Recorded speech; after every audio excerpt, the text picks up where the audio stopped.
Hey everyone, my name is Alex Creely at Commonwealth Fusion Systems, and today I have the absolute pleasure of speaking with Gabriela Hearst. So, Gabby, when did you first learn about fusion? I first learned about fusion reading an article in 2021, and my passion on sustainability and how to create and do business in a world that cares and put forward people and our planet, and realizing that we were looking at an energy issue, no pun intended, it's just fusion opened my mind to the possibility of a clean energy future, and it's made me hopeful, like very other things. So I wanted to spread the word as fast as I possibly can. But because you're the expert, why don't you tell people what fusion is and why I'm so excited about it? Well, I'm excited too. I'm deep into fusion at this point. So fusion energy is what powers the stars. So most of the universe is running on fusion energy. And so what we're trying to do to build fusion is to basically build a star here on Earth and use it to make electricity. So we take hydrogen, a really abundant light gas, combine it together, form helium, which is not a greenhouse gas, it's non-toxic. You can suck it up and make your voice sound funny, put it into a balloon, and that releases a whole bunch of energy, which you can then use to power the world, to power anything you want to do.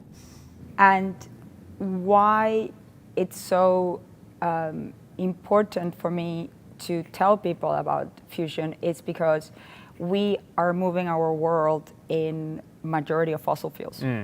And the awareness that everything we are surrounding ourselves by, or we make, or we wear, or we eat, is produced with a certain energy. So it's clear that we need an energy as abundant as fusion, because if it created the universe and then it created us, I think it will be good to power the rest of the world. And I think it's another Prometheus. The universe chose fusion to power most of itself, so it seems like a good choice for us to also use for something. And what I'm also very attracted about fusion is the fact that if you go down the road and just a few years from now, in the near future, I'm excited because it can go into the grid, and it can also leapfrog into developing nations. Because one of my biggest concerns are climate injustice and how people are living in the Horn of Africa right now, and the suffering that is going through a lot of parts of the world because of climate, and them that they did the least for how we live in the developed nations are paying the bigger price. So why wouldn't they are able to have hospitals or infrastructures? And so I think the idea of fusion being able to be available to many other countries that need it makes me very excited. It's one of the big challenges of climate change in general, is that anyone anywhere in the world is causing part of the problem, but it affects everyone everywhere in the world, and in many cases the people that contributed the least to carbon emissions are the ones that are most affected by the effects by climate change. That is exactly the unfairness, and to have them in our minds as we move forward, because the climate crisis and our path to climate success, how I like to refer it, needs to understand that we are all on this together. All the different conflicts that are happening today in the world, most of them are natural resource based. And so with abundant clean energy, we can also think of a peaceful future. We can imagine a lot of things, and it's been my devotion in the past years to really tell people about this, because good news don't sell.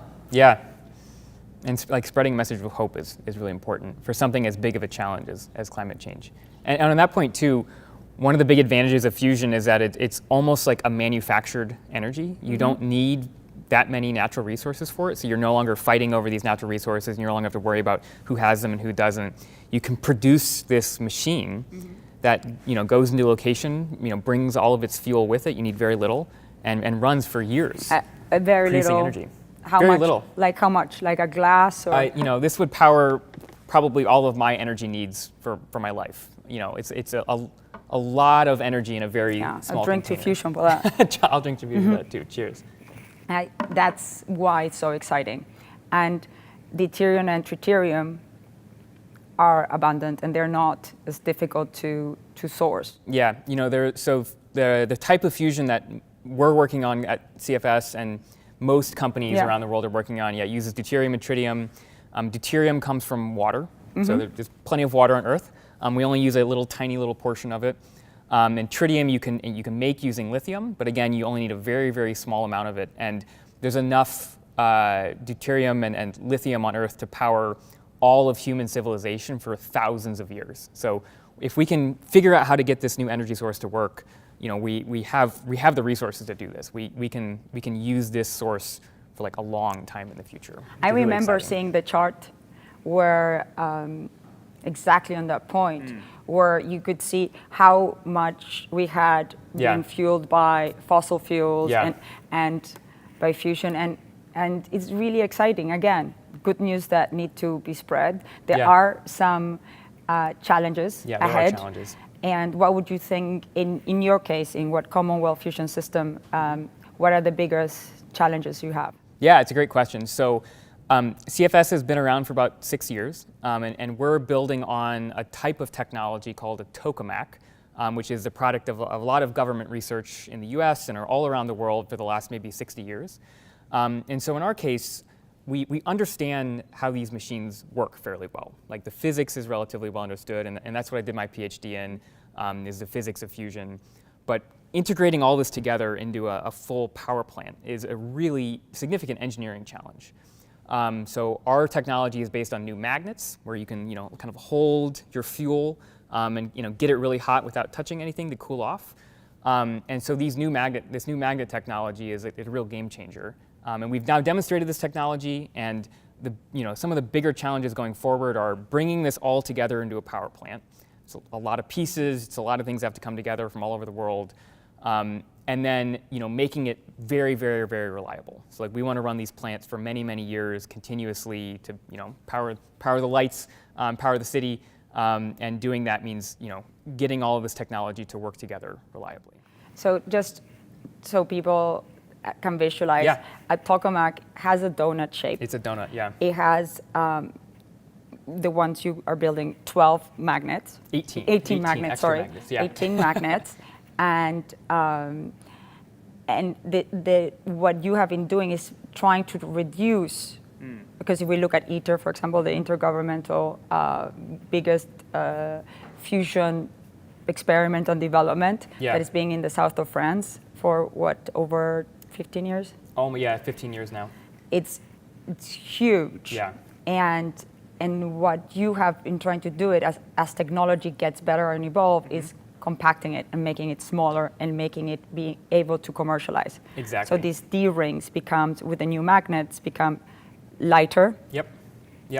And smaller and easier to build. So I think the scientific research around the world has been really, really productive, but it has built science experiments. And so it's built these things that will help us understand fusion, but that aren't on a path to a power plant. So like, if we want to do fusion around the world, if we want to export it around the world, we want to bring it to these countries, it has to be affordable. This great energy source is not very useful if it is too expensive for anyone to afford. So our approach has been, we're going to do fusion in a way that is affordable to the world, in a way that people will adopt, the market will adopt, and that we can build everywhere. So this new magnet technology lets you take what would have been a huge, very expensive machine and make it much smaller, and that way we can build it wherever we need to. Unfortunately, it won't fit in your car yet. No. We're not there yet, but you can plug your car. Yeah, you can plug your car into it. You can power New York City. You can power New York City. This is what I find that the excitement as well is that there is, since I started researching it till we did a show about it, you came, and it has been so much evolving. At the beginning, when I started talking about fusion, people would look at me, because outside of the community, we would be like, what are you talking about, fusion food? And now there's more and more in the news, in the common public. And we're just in Dubai with Secretary Kerry doing the first international fusion plan and strategy. And it's really exciting that it's becoming more, this is never going to happen, to a reality with obstacles to overcome. But for me, and it's the fact that people need to know so they don't feel so debilitating about the magnitude of what the climate crisis is. That to not just drink the last tequila at the bar and let the house go on fire, because there are solutions coming. And as we usually say, good news are harder to sell. But I get so hopeful when spending time with you, when I see the journey in the past 3 years of how much more development there are. For example, just in Tokamak, how many Tokamaks around the world? More than 100. More than 100. So people are working on these all around the world. And I think, to your point, this is new. It's something new. And we want people to be excited about it and hopeful about it, and not scared or not just so, giving up on the ability to do something about climate change. So maybe when you first learned about fusion and were getting more and more interested, like, where did you see that interest going? What did you see as like that partnership turning into? I felt I truly found my holy grail from somebody that had been in this journey from the materials that we use in our collection. I refused to use cotton till we were able to use recycled cotton because of what it does to our environment and biodiversity and water consumption. There's this false statement that the fashion industry is the second biggest polluter. That came out of our conference and news, big titles, but it's not true. What we are not really good at is at water wastage. We waste a lot of water, and one part of it is cotton. So I've used linen. I've done all these different materials. A lot of it has to do with using merino and wool. So a lot of my efforts went into materials. Then we changed all packaging in 2018 to biodegradable and compostable packaging in our industry. We were one of the first to do a measure the carbon footprint. We spent a whole strategy on retail where we don't use window displays, no mannequins. You've been to our stores. It's still a luxury experience. And displays the clothing, but it displays the clothing without wastage. Without waste, So being very smart about cutting the extra, right? Being what is the message, what we don't need. Being careful with our natural resources, to actually moving the needle and being one of the first to actually digital ID, to doing other transformative exercises. But realizing when I saw fusion, this was it for me, because it just was obvious that we were talking about sustainability as an energy situation, and the reality we're in is because we are here because of the Industrial Revolution and because of the usage of fossil fuels and how we rely on them today. And so I feel that I invited myself to this party because We're glad to have you. Thank you. Because I'm not a politician, I am not a scientist or a physicist or an investor. So I can transparently say, I'm here to talk about this, inform myself, tell as many people as can hear me, because I have zero interest besides the fact that I believe it will save our butts. And so I think you have to have that position when we talk about transparency and honesty, where there's no other agenda than this is really cool. We need to be hopeful here and spread the world. And I'm also very excited of what we were talking earlier about, that there is advancements. I think the statement of as soon as the technology works, we need to put it everywhere as fast as we can to really attack. We don't have the time. As a company, it's interesting because we don't see ourselves as competing against other companies. Like, we are competing against the clock of climate change is happening.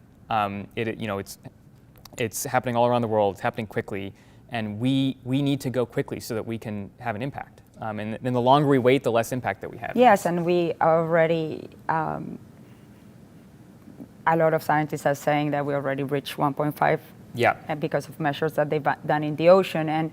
And scientists have been very accurate overall predicting what they already knew for the 50 years since the first Earth Day. But what has been a miscalculation was how much heat our oceans have absorbed for us.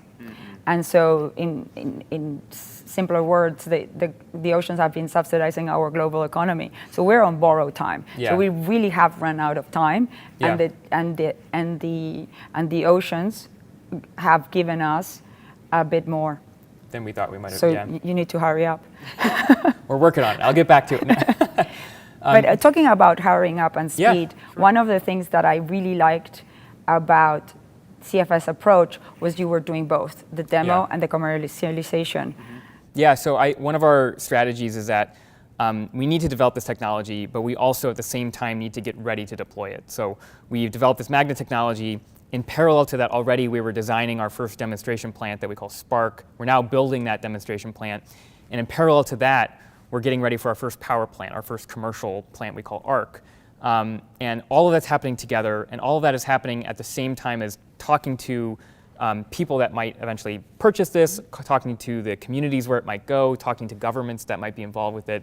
So we don't want to get ahead of ourselves. Like we need to have the technology ready to deploy, but at the same time, once it's ready, we need to have all of these other pieces in place so that we can, go quickly and do everything in parallel. So yeah, an important piece of the organization. And how did you get interested in fusion? Yeah, great question. Growing up, I love the outdoors. I go hiking all the time. I was in the Scouts. I really enjoyed that experience, and it was like an important part of me growing up. And the more I learned about the climate change, the more I was worried that future people won't have that experience. Like they won't be able to go and experience the same outdoors, the same nature that I was, or that I had. So I was very interested in working somewhere in clean energy. Didn't entirely know what yet. I like building stuff, so I was going to mechanical engineering. And by chance, I saw a poster one day advertising a tour of a fusion lab. I'm like, wow, that sounds really cool. Like I've never heard of this before. So I started reading about it, went on this tour, and the more I learned about it, maybe similar to you, the more I was like, we have to try this. Like this is so important. It's such a big challenge, and this is such a important step that we can take towards solving it. So I did some internships in fusion, decided to go to grad school to learn more and more about the topic and get more involved. Did a whole a whole PhD in it. And then as I was finishing up, I learned about Commonwealth fusion systems. It came out of the same lab that I was in, so I knew a lot of people who started at MIT. At MIT, yeah. So the same lab I was at MIT, this company came out of, and at the time, again, going back to speed, it's like there were a lot of government programs which were doing great research, contributing to all this, but moving deliberately. And then there were these startups that were coming to the game and saying, the research is great, but we have to go faster. Yeah. And for me, the science is interesting, but I'm here for the climate story, and I'm here for being part of the energy transition. So the speed was really important for me. So I came to CFS, and I've been there 5 years now. So it's been a while. I am so grateful for the synchronicity in life that made you look at that I'm glad poster. I saw that poster. Yeah. Exactly, and we're all gonna benefit for it, I'm sure. And fusion facility, both private and public, and I find the integrity of Commonwealth fusion system and the transparency something that is very rewarding, and you're publishing your papers regularly. Yeah, we think that being open about the work we're doing is very important. So we publish scientific journal articles in peer-reviewed journals, so other scientists from around the world review our work to say that, yes, they agree with the conclusions. And we also think it's really important to do this open access, so there's no paywall. So anyone that wants to can go download these scientific journal articles, review our work. If you see something that you're like, oh, that doesn't seem right, you can tell us. My email's on there. You can tell us, and we want to continue doing that. So this is our, speaking of being getting people excited, we want to be very open with the physics, and we want to contribute that to the broader society's understanding of fusion. So I know you've mentioned transparency, and Gabriela Hearst has also been an important kind of piece of building trust. I think open source has been the key thing is collaboration. We can look at different points in history and problems that we've had as a society, and we know that collaborating and transparency through all parties it is just the way forward. So anything we use or do, I was always open to share. Whatever, as you say, and also being challenged if there's a better option for that. So it is the climate story because I love what I do. I mean, I grew up in a ranch. My mother, we are 7th generation ranchers, and nothing affects you more as seeing climate change change the place where you are. And my mother's ranch is actually regenerative agriculture because they still maintain the same pre-industrialization practices. But I grew up in a culture of small amounts, well-built things that last, right? Of not opposite of overspending or over-consumption. It was really, and everything has to be circular. Like we would make our own soap, everything. You're 2.5 hours from the closest city. So that, for me, is my formative years, and my narrow pathways were created in this way of understanding that, as you say, it's not knowing if my children can see the same landscape that my family has seen for 7 generations. It's the challenge. Do you think that sustainability is like a core responsibility of the fashion industry? Like, is that like a core piece of what should be part of the business? I think every industry. I think about it in every single scale, because the responsibility of the food industry is like, who has greater responsibilities? It is all about the excess. And a lot of these things are not done with ill intentions. This is what people don't really, nobody's doing something. It's practicality that sometimes and comfort that sometimes take us to the wrong places. Point example, like styrofoam. It's easy. It's easy, but styrofoam is going to be existing in our planet long after we're not here. Like, I want to eliminate styrofoam from this existence we have. It's not. But also, how do we end up with polyester in our clothes? Very recently now, people are understanding that what happened with the microplastics and what's getting into. We don't pay attention to what we're putting in our largest organ, which is our skin. The skin, But we started to use polyester after the Second World War in Italy because of the restrictions. The materials that they could get is polyester, and Italians being very creative, they started to do all this. They figured out how to use it. And it changed everything. It changed the way, right now, if you look, talking about merino being one of the most sustainable fibers you can use, wool is like 2% of all fibers that's used. And 2%, most of it being cotton and polyester. And if you think go back, I like to go in fashion, I like to go back in history. In energy and technology, we go to the future. But in fashion, in Roman times, I always give this example. We were dressed in linen, leather, and wool. And so going back to those natural fibers that are resilient for centuries or millennia, I think it's worth keeping. Because it worked. It worked, It worked.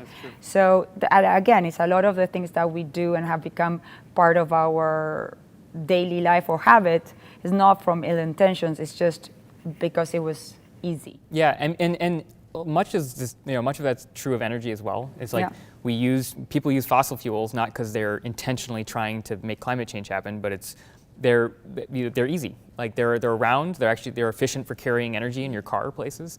But if you want to get away from that, you have to be very intentional about it. You have to, and in the same way as choosing different materials intentionally, you have to be very thoughtful about, okay, well, I know this is easy, but it has these larger effects. In order to get away from those larger effects, you need to be very intentional. You need to think about, how is my choice here affecting a much larger picture, and move to other ways of energy. So move to wind and solar, geothermal, these other sustainable things, and hopefully soon, fusion energy. My country's all hydro.